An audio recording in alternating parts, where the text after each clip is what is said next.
저희 회사는 요즘 유행하는 어떤 근사하고 폼나는 그런 건축을 하는 설계사무소는 아니고요.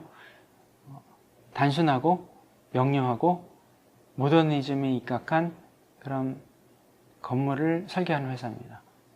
그래서 처음 봤을 때 멋있고 혹하는 그런 건물이 아니고 처음에는 그냥 수수하고 단순한데 보면 볼수록 이렇게 근사하고 또 보면 볼수록 안 보이던 게 보이고 그런 거를 추구하는 회사고요.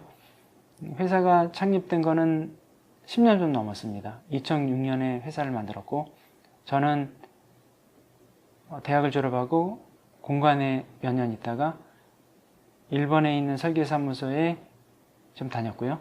또 그 이후에 사무설계라는 우리나라에서 제일 큰 데죠. 거기도 좀 다녔었고 또 중국에 있는 설계사무소도 좀 다녔고 또 그 이후에 2006년에 또 사무에 한번 다니다가 다시 독립을 해서 지금까지 한 3년?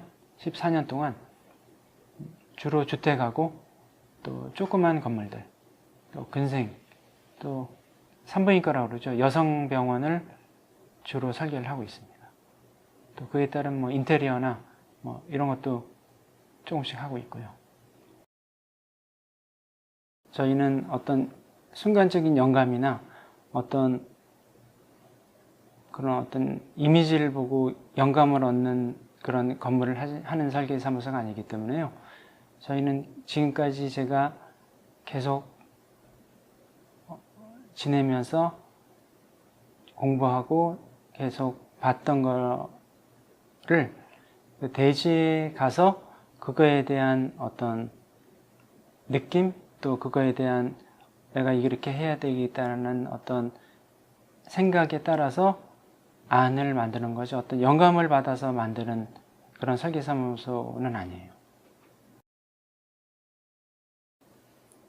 저는 어떤 컨셉이라는 걸 중요하게 생각합니다.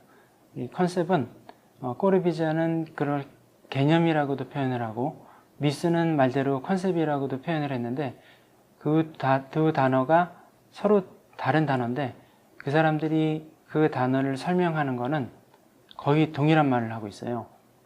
단순하고 명료하게 어떤 것을 표현하는 거. 그래서 저희는 그런 컨셉을 일단 찾는 게 제일 중요한데 그 컨셉이 찾게만 되면 그때부터는 이제 설계가 굉장히 쉽게 줄줄줄줄 나가는 거죠. 저희같이 조그만 회사는 어떤 프로세스라는 거를 갖기가 어려워요. 특히 이제 아뜰리에 같은 경우는. 그래서 저희 같은 경우는 처음부터 제가 건축주를 만나거나 현장을 가거나 아니면 도면을 체크하거나 아니면 도면이 현장에서 지어지는 것들 그런 거를 직접 하나하나 다 체크를 하지 않으면 안 된다고 생각을 하거든요. 또 그렇게 해야지만 어떤 아뜰리에가 원하는 그런 건물이 나오는 거고요.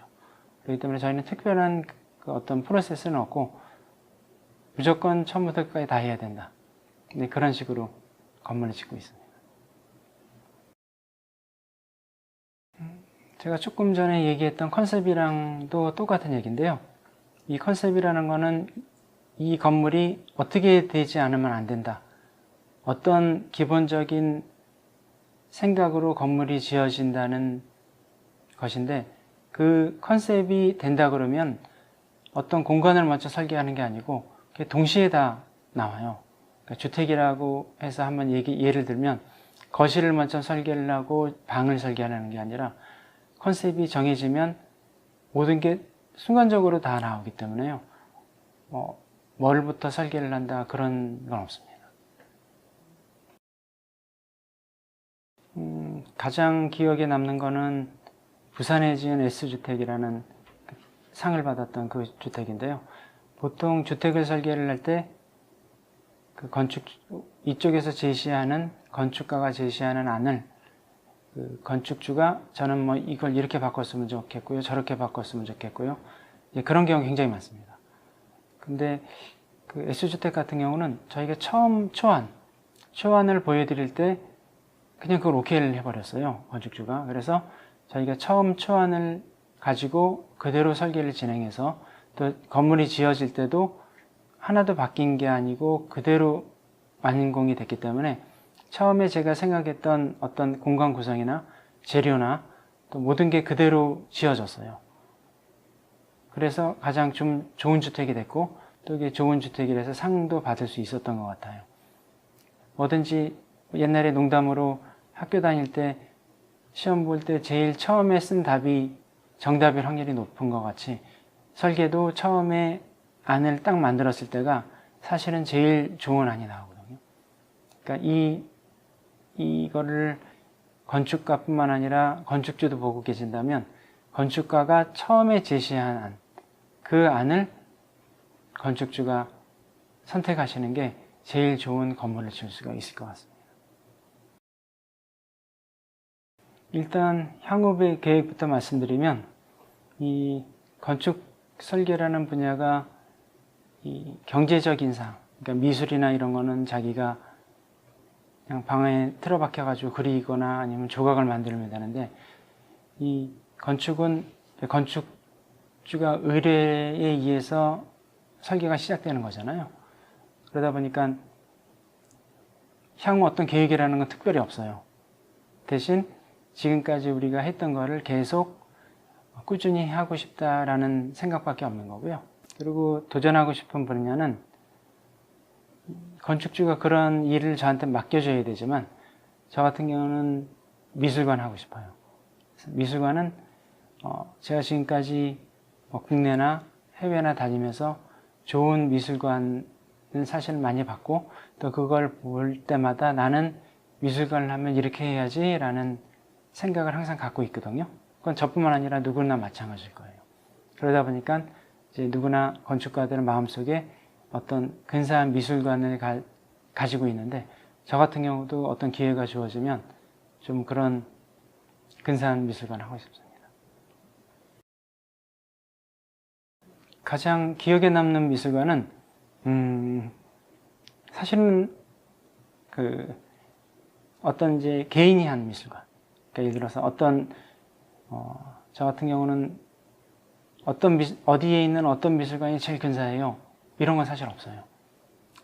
단지 어떤 사람이 한 미술관들은 좋아요. 이런 말을 할 수가 있거든요. 그래서 우리나라에서는 많이 그렇게 알려져 있지는 않은데 일본에 다니구치라는 건축가가 있어요. 그래서 다니구치가 미술관을 한 8개, 9개 했는데요. 그 사람 거를 이렇게 가서 보면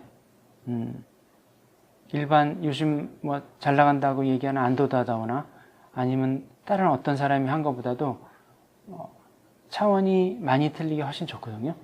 그래서 저 같은 경우는 다니구치가 한 어떤 미술관이 좋냐라는 것보다도 그 사람이 한 것 같은 미술관이 좋은 것 같습니다.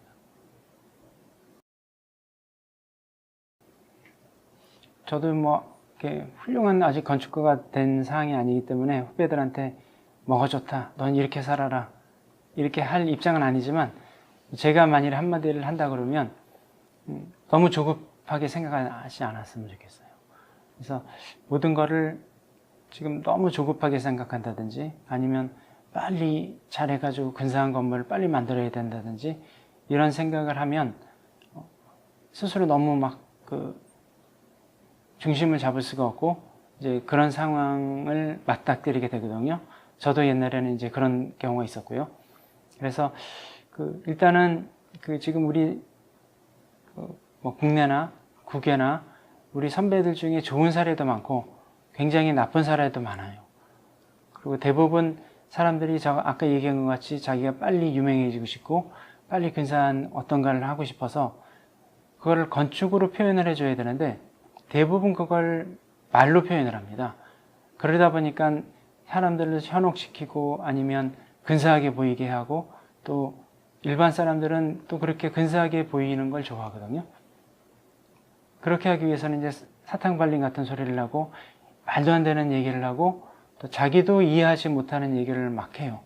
그러면 보통 사람이 보기에 뭔가 멋있고 그게 뭔가 대단한 것 같은데 실제로 보면 그 사람이 설계한 건물을 보면 그건 아무것도 아니거든요.